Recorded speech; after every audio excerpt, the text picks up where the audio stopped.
28 June 2026 Bangladesh সেনাবাহিনী প্রধান general Wakeruzzaman Dhaka ছাড়লেন। গন্তব্য ইউরোপ, চেক রিপাবলিক এবং স্লোভাকিয়া। সেখানে তিনি দেখলেন স্করপিয়ন ইভো 3 সাবমেশিন গান, যেটা বিশ্বের 30টিরও বেশি দেশের নিরাপত্তা বাহিনী ব্যবহার করছে। দেখলেন মোরান on 55 millimetre self propelled howitzer, যেটা মার্চ 2026-এ আমেরিকার সেনাবাহিনীও পরীক্ষা করছে M777-এর বিকল্প হিসেবে। দেখলেন L410 NG পরিবহন বিমান। 5 দিনের সফর, দুটো ইউরোপীয় দেশ, একটা স্পষ্ট বার্তা। বাংলাদেশ কোনো একক দেশের উপর নির্ভর করছে না। চীন থেকে Z-10C যুদ্ধ বিমান, জাপান থেকে পেট্রোল বোট, তুরস্ক থেকে ড্রোন প্রযুক্তি, এবার ইউরোপ থেকে কামান ও ছোট অস্ত্র। এই কৌশলটাই আজকের আপনাদেরকে সহজ করে বোঝাবো। আজকে আমরা জানবো জেনারেল ওয়াকারুজ্জামানের চেক স্লোভাক সফরে আসলে কি দেখলেন এবং কেন। স্করপিয়ন ইভো 3 কেন বিশ্বের সবচেয়ে জনপ্রিয় সাব মেশিন গানগুলোর একটি। মোরান হাউজার কেন আমেরিকাও পরীক্ষা করছে। L410 NG পরিবহন বিমান বাংলাদেশের জন্য কেন গুরুত্বপূর্ণ। বাংলাদেশের মাল্টিভেক্টর কৌশল আসলে কি এবং কেন এটা কার্যকর। আর সবশেষে ইউরোপ থেকে অস্ত্র কেনা কি বাংলাদেশের জন্য সত্যি লাভজনক। কিন্তু আগে বুঝতে হবে কেন এই সফরটা সাধারণ একটা সামরিক ভ্রমণের চেয়ে অনেক বেশি গুরুত্বপূর্ণ। জেনারেল ওয়াকারুজ্জামান চীনের সাথে কৌশলগত সহযোগিতা বাড়িয়েছেন, পাশাপাশি আমেরিকা ও তার মিত্রদের সাথেও সম্পর্ক উন্নত করছেন, তুরস্কের সাথে প্রতিরক্ষা সম্পর্ক শক্তিশালী করছেন এবং এশিয়ান দেশগুলোর সাথে সহযোগিতা জোরদার করছেন। এই চেক স্লোভাক সফর সেই ধারাবাহিকতার সর্বশেষ অধ্যায়। প্রথমে সফরের বাস্তব চিত্রটা দেখা যাক। বাংলাদেশ সেনাবাহিনী প্রধান জেনারেল ওয়াকারুজ্জামান দ্বিপাক্ষিক প্রতিরক্ষা সম্পর্ক আরও শক্তিশালী করতে এবং দুটি ইউরোপীয় দেশের সাথে সামরিক সহযোগিতা বাড়াতে চেক রিপাবলিক ও স্লোভাকিয়ায় 5 দিনের সরকারি সফরে গেছেন। সফরে জেনারেল ওয়াকার উভয় দেশের জ্যেষ্ঠ প্রতিরক্ষা ও সামরিক কর্মকর্তাদের সাথে বৈঠক করেছেন এবং দ্বিপাক্ষিক প্রতিরক্ষা সম্পর্ক জোরদার ও সামরিক সহযোগিতা সম্প্রসারণের উপায় নিয়ে আলোচনা করছেন। সফরে তিনি সামরিক প্রতিষ্ঠান, প্রতিরক্ষা শিল্প স্থাপনা পরিদর্শন করেন। 28 জুন 2026 সকালে সেনাপ্রধান দুটি ইউরোপীয় দেশের এই সরকারি সফরের জন্য রওনা দেন।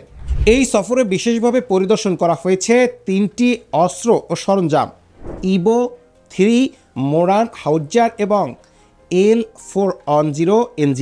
এই 3টির প্রত্যেকটার আলাদা সামরিক প্রয়োজনের কথা বলে। পৃথিবীর সবচেয়ে জনপ্রিয় SMG-গুলোর একটি হচ্ছে এই ইভো 3। প্রথমে আসা যাক এটা আসলে কি।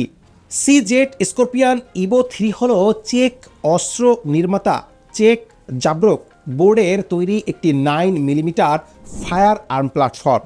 এটা কেন এতটা জনপ্রিয়? কারণ এই হালকা, নির্ভরযোগ্য, সহজে বহনযোগ্য এবং শহরে অভিযানের জন্য আদর্শ। বিশেষ বাহিনী, পুলিশ, কাউন্টার টেররিজম ইউনিট সবার জন্য উপযুক্ত। বাংলাদেশের জন্য এটা কেন প্রাসঙ্গিক? বাংলাদেশের বিশেষ বাহিনী, SSF, SOAT টিম এবং কমান্ডো ইউনিটের জন্য কম্প্যাক্ট SMGর প্রয়োজন আছে, বিশেষ করে শহরের পরিবেশে অভিযানের জন্য। তাই সেই চাহিদা পূরণ করতে পারবে এটি। চেক প্রতিরক্ষা শিল্পের একটা বিশেষ সুবিধা হলো ন্যাটোর মান অনুযায়ী সব সরঞ্জাম তৈরি করা। মানে বাংলাদেশ যদি ভবিষ্যতের ন্যাটো মানের অবকাঠামোয় যেতে চায়, চেক অস্ত্র সেই পথ সহজ করে তুলবে। এরপর আসি মোরান হাউজার। আমেরিকাও যার প্রেমে পড়েছে। মোরান হাউজার, যেটা হয়তো এই সফরের সবচেয়ে গুরুত্বপূর্ণ পরিদর্শন। মোরান হাউজারের মূল অস্ত্র হলো ন্যাটো ক্যালিবারের একটি কামান, 155 মিলিমিটার ও 52 ক্যালিবারের ব্যারেল সহ।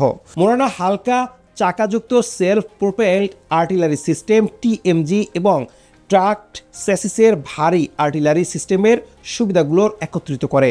সম্পূর্ণ স্বয়ংসম্পূর্ণ গান লোডিং সিস্টেম ক্রুকে স্থাপনার প্রথম মিনিটেই 6টি রাউন্ড ফায়ার করতে সক্ষম করে।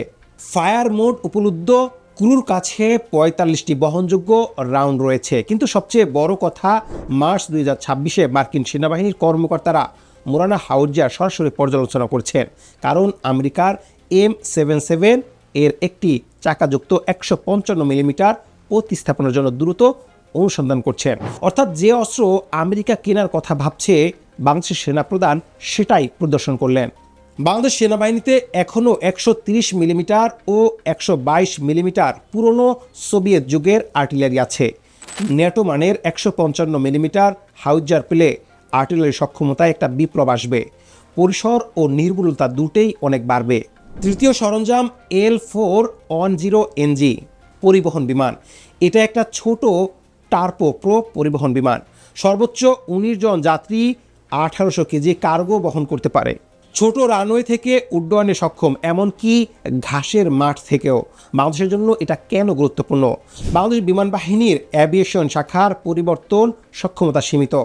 পার্বত্য চট্টগ্রামের দুর্গম এলাকায়, সুন্দরবনে, চরাঞ্চলে যেখানে বড় বিমান যেতে পারে না, সেখানে L410NG এর মতো ছোট কিন্তু কার্যকর বিমান অনেক কাজে আসবে। জাতিসংঘ শান্তিরক্ষা মিশনেও এই ধরনের পরিবহন বিমানের ব্যাপক চাহিদা আছে। এবার সবকিছু একসাথে দেখা যাক।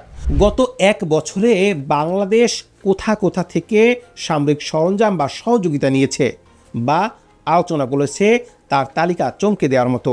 চীন থেকে জেড-10C যুদ্ধবিমান চুক্তি $2.2 বিলিয়ন, জাপান থেকে OSA কর্মসূচির আওতায় 5টি পেট্রোল বোট, তুরস্কের সাথে প্রতিরক্ষা সহযোগিতা চুক্তি, পাকিস্তানের সাথে JF-17 ব্লক 3-র আলোচনা, আমেরিকা ও US প্যাসিফিক কমান্ডের সাথে যৌথ সামরিক মহড়ার সংখ্যা বৃদ্ধি, ইন্দোনেশিয়া, মালয়েশিয়া সহ এশিয়ান দেশগুলোর সাথে সম্পর্ক, আর এখন চেক রিপাবলিক ও স্লোভাকিয়া।